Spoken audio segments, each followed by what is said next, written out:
एक घना और सुनसान जंगल था जिसे लोग काली छाँव के नाम से जानते थे। दरख्त इतने ऊंचे और घने थे कि सूरज की रोशनी भी जमीन तक पहुंचने से शर्माती थी। इसी जंगल में एक खौफनाक और खूनख्वार भेड़िया रहता था। लोग उसे लहोनोश कहते थे क्योंकि वो इंसानों का खून पीने वाला दरंदा बन चुका था। कहा जाता है कि वो पहले ही हुआ में फूंक मारता था। एक आम इंसान था, एक शिकारी जो जंगल में जानवरों का शिकार किया करता था। एक दिन उसने एक प्रासरार काली लोमड़ी को मार दिया। वो लोमड़ी दरअसल एक जादूगरनी का रूप है थी जिसने मरते वक्त उस शिकारी पर लानत डाल दी। इस लानत के बाद वो आहिस्ता आहिस्ता एक दरंदे में बदलने लगा। उसके दानत नुकीले, आंखें सरख और जिस्म पर काले बाल उगने लगे। जब तब्दीली मुकम्मल हुई तो वो एक ऐसे भेड़िए में बदल चुका था जो सिर्फ इंसानी खून से प्यास बुझाता था। वो रात के अंधेरे में निकलता और जिस गांव से गुजरता वहां चीखों, खौफ और लाशों का राज छोड़ जाता। गांव के बुजुर्गों ने कई बार तावीज़, मन्नत और हिफाजती इक़दामात किए, मगर कुछ कारगर न हुआ।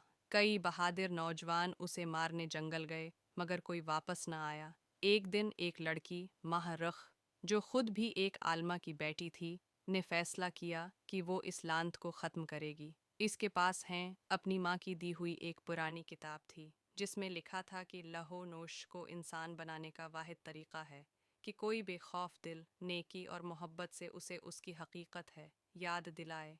माँ रख जंगल में गई और वहाँ जो हुआ वो निहायत हैरान किन और दिल दहला देने वाला था। माँ रख हाथ में दुआओं से भरपूर तस्बीह और माँ की दी हुई जादवी किताब लेकर काली छाँव के जंगल की तरफ रवाना हुई। उसकी आंखों में खौफ ज़रूर था, मगर उससे ज़्यादा यकीन था इस बात का कि वो इस खूनख्वार भेड़िए को रोक सकती है। जंगल में दाखिल होते ही हर तरफ सन्नाटा छा गया। दरख्तों की शाखें जैसे सरगोशियां कर रही हूँ और हवा में एक अजीब सी ठंडक तैर रही थी। परिंदे खामोश हो गए थे जानवर छिपे हुए थे, जैसे सब जानते हूँ कि कुछ होने वाला है।